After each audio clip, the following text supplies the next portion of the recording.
नमस्कार साथियों, स्वागत है आपका हमारे इस छोटे से परिवार में। और जैसा कि आपको विदित है, हम अब तक इस चैनल के माध्यम से जो अपना अंतिम वीडियो जो अपलोड हुआ था उसमें दीर्घ स्वर संधि के बारे में हमने चर्चा की थी। दीर्घ स्वर संधि में हमने तीनों जो उसके हमारे नियम थे उन तीनों नियमों को और उनके उदाहरणों को समझा था। और अब जो हम चर्चा करने जा रहे हैं इस वीडियो में वो हमारा गुण संधि के ऊपर पूरा का पूरा ये सेशन अपना रहने वाला है। तो गुण स्वर संधि में हम देखते हैं कि किस किस प्रकार के नियम आते हैं, किस किस प्रकार के उदाहरण आते हैं।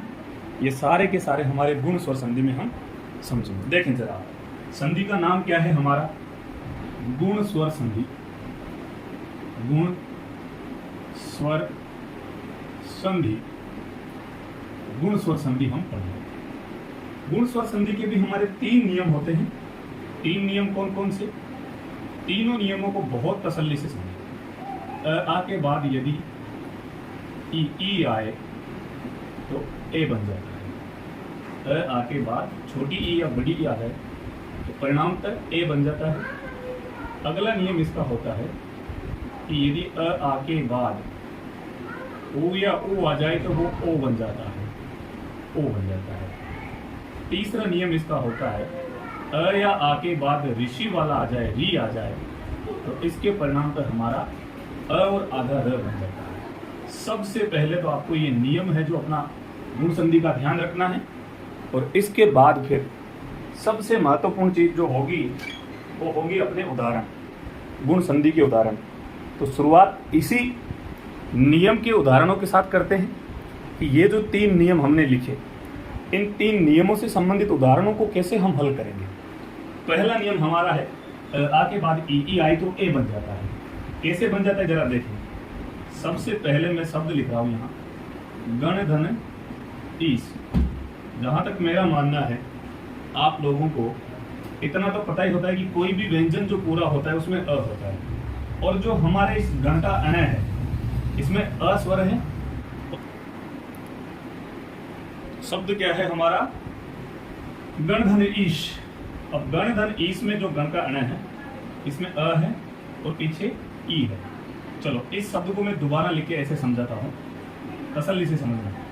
गण धन ईश, ये दो बार लिख दिया। अब गण के अण में अ है, इसके अ को अलग कर लेता हूं। ये अ इसका अलग कर लिया और इस ईश का ई भी यहां में नीचे ले आता है। ये ईश का ई भी नीचे ले आता है। अ और ई जुड़ने पे क्या बनता है? अ से ई जुड़ता है तो ए बनता है। इन दोनों के जुड़ने से क्या बन गया? ए बन गया।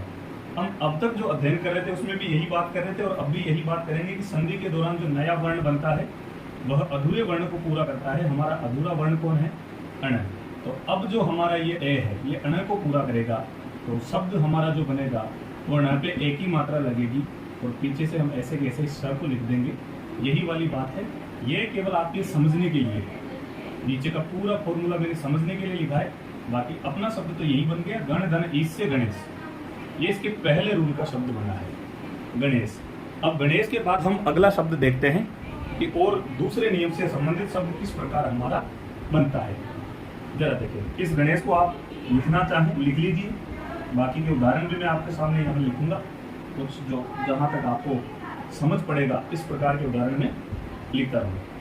गणेश को हटा के मैं दूसरा शब्द यहाँ लिखता हूँ आपके सामने। जरा देखिए, अगला शब्द है हमारा महाधन उत्सव।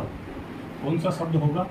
महाधन उत्सव। अब जो हमारा दूसरे नंबर का जो नियम है उसके आधार पर इस शब्द का निर्माण है। महा में ह में आ की मात्रा है, पीछे उत्सव में छोटा उ आ है। अगर इसके आ की मात्रा में ये उ जोड़ दिया जाए तो इसके परिणाम तो ओ बनेगा। सीधा लिखना चाहें हम, आपके दिमाग में आ गया होगा कि इधर क्या शब्द बनेगा, पर फिर भी मैं एक बार उस विधि से बता देता हूं ताकि आपके लिए और सरल रहे। मह और मह के ये आ को निकाल दिया बाहर, पहले से ही मैंने मिटा के नहीं लिखा। और अब मैं इधर लिख रहा हूं उत्सव का उ, यहाँ ले लूँ नीचे और पीछे जो शब्द बचता है उसको यहाँ लिख देता हूँ। आ और उ मिलकर दोनों क्या बनाते हैं? ओ बनाते हैं। नया वर्ण क्या बना हमारे पास? ओ। और अधूरा वर्ण कौन है? ह। तो अब ओ की मात्रा हमारी जो है वो ह पे चली जाएगी और शब्द जो बनेगा वो बनेगा अपना क्या, महोत्सव। क्या शब्द हो गया, महोत्सव। महोत्सव शब्द में कौन सी संधि होगी, गुण संधि। महोत्सव शब्द का संधि विच्छेद क्या होगा, महाधन उत्सव। दो शब्द आपके हो गए, दो नियम आपने समझ लिए। तीसरा शब्द हम अब जो लिखेंगे तो तीसरे नियम के अनुसार लिखेंगे, इनकी आगे बाद ऋषि आता है तो क्या बनता है। ठीक है, चलो देखते हैं।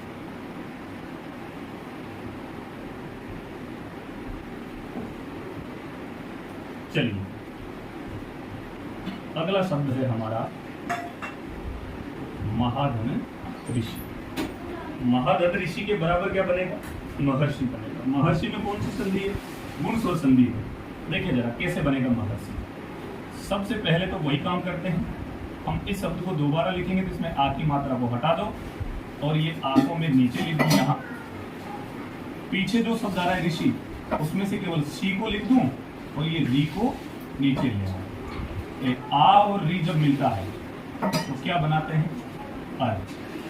देखो बच्चों, अब तक जो हम पढ़ रहे थे उसमें केवल एक ही वर्ण का निर्माण हो रहा था, पर यहाँ हमारे 1.5 वर्ण का निर्माण हो रहा है। 1.5 वर्ण कैसे, एक तो अ और एक आधा र। अ तो हमारा ह पे चला जाएगा तो ह को कर देगा पूरा, पर जो हमारा आधा र बचा है, ये आधा र इसके बाद आने वाले सी के ऊपर निकल जाता है। इस प्रकार जो हमारा शब्द बनता है वो बनता है महर्षि। ये आधे र का ऐसा कंसेप्ट होता है कि वो अपने बाद आने वाले वर्ण के ऊपर निकल जाता है आधा। इस प्रकार शब्द क्या बना हमारा, महर्षि। महर्षि शब्द में भी कौन सी संधि होगी, गुण स्वर संधि होगी। 3 शब्द आपने समझे हैं इसके, जिनका हमने संधि करके देखा है। अब 3 शब्द क्रमशः मैं तीनों नियमों के आपको बताऊंगा, जिनका संधि विच्छेद करना सीखेंगे। इसके पश्चात फिर बाकी के उदाहरण आपसे करवाऊंगा। चलो देखें, अब मैं महर्षि को भी हटा रहा हूं। आप चाहो तो इसको लिख सकते हो वीडियो को रोककर। चलो देखो,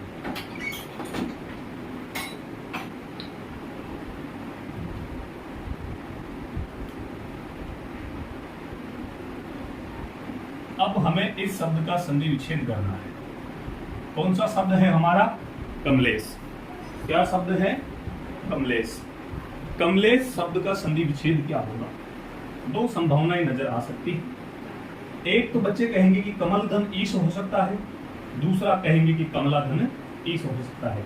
कमल धन ईश करेंगे तो शब्द का अर्थ नहीं निकलेगा, इसलिए हमें इसका संधि विच्छेद क्या करना पड़ेगा, कमला धन ईश।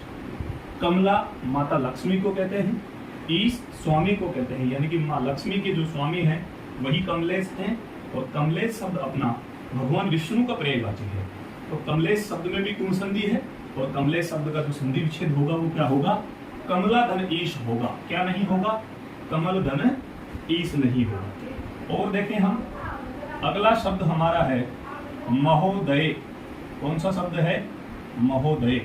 महोदय का संधि विच्छेद क्या होगा, महाधन उदय। महाधन उदय, ये हमारा महोदय का संधि विच्छेद होगा। क्यों हुआ, क्योंकि यहाँ ओ की मात्रा आ रही है, यहाँ किसकी मात्रा है, ए की मात्रा। ये क्योंकि अ या आ या छोटी ई या बड़ी ई, इनके मिश्रण से ये बनता है, इसलिए ये कमलेश हुआ। और आ में ऊ जुड़े तो ओ बनता है, इसलिए ये महोदय हुआ। अगला शब्द हमारा होगा सप्तर्षि। कौन सा शब्द लिख रहा हूं मैं, सप्तर्षि। सप्तर्षि का जो हमारा संधि विच्छेद होगा वो क्या होगा, सप्तधन ऋषि। क्या संधि विच्छेद होगा, सप्तधन ऋषि। ये तीनों शब्द जो है हमारे इन तीनों नियमों से संबंधित है और इन तीनों शब्दों का हमने जो किया है वो संधि विच्छेद किया है। क्या किया है, संधि विच्छेद करके हमने इनको देखा है। चलो अब आगे हम इसके उदाहरण देखेंगे बहुत सारे, जिनको आप भी मेरे साथ साथ हल करेंगे। मेरे बच्चों, अब तक हम देख चुके हैं गुण संधि के उदाहरण बनाने हमने सीखे हैं। गुण संधि के हमने तीनों नियमों के 3 उदाहरणों का संधि किया है और 3 उदाहरणों का संधि विच्छेद किया है। अब मैं जो शब्द लिख रहा हूं इनका आप लोगों को भी संधि करना है और कुछ शब्दों का संधि विच्छेद भी करना है। देखें मैं शब्द कौन कौन से लिख रहा हूं जो हमारे गुण संधि के उदाहरण होते हैं। चलो देखो, महाधन इंद्र, रमाधन ईश, उमाधन ईश, नरधन इंद्र नर धन ईश, और शब्द आपके हो जाएंगे विवाह धन इतर, शब्द धन इतर, साहित्य धन इतर। 1 मिनट का समय आपको दे रहा हूं, सारे शब्दों की आप लोग संधि कीजिए और फिर मैं इसके बाद बताऊंगा कि इनकी संधि क्या होगी। कर लीजिए सारे शब्दों को। बहुत बढ़िया, तो कर लिए होंगे आपने। अब मैं बताता हूं आपको कि इनकी संधि क्या होगी। जरा देखो, पहला शब्द क्या है अपना, महाधन इंद्र। आ के बाद ई आ रहा है तो आ और ई के मिलन से ए बनता है। तो अब जो शब्द हमारा बनेगा जी, पहला शब्द क्या बनेगा, महाधन इंद्र से महेंद्र, महाधन इंद्र से क्या बन जाएगा, रमाधन ईश से क्या बनेगा, रमेश, रमेश भगवान विष्णु का पर्यायवाची है। उमाधन ईश से क्या बनेगा, उमेश, उमाधन, और रमाधन ईश से सॉरी रमेश बनेगा जो भगवान विष्णु का पर्यायवाची है। उमाधन ईश से उमेश बनेगा जो भगवान शिव का पर्यायवाची है।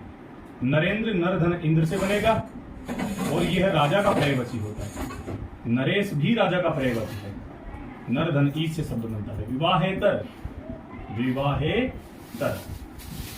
ये अगला शब्द क्या है, शब्देतर, शब्देतर, शब्दों से इतर, शब्दों से परे। और अंतिम शब्द हमारा जो यहां लिखा हुआ है वो क्या है, साहित्येतर, साहित्येतर, साहित्य से इतर, साहित्य से भिन्न, साहित्य से अलग। ये हमारा इन शब्दों का संधि हो गया। अब कुछ और शब्द लिखेंगे जिनका हम क्या करेंगे, संधि विच्छेद।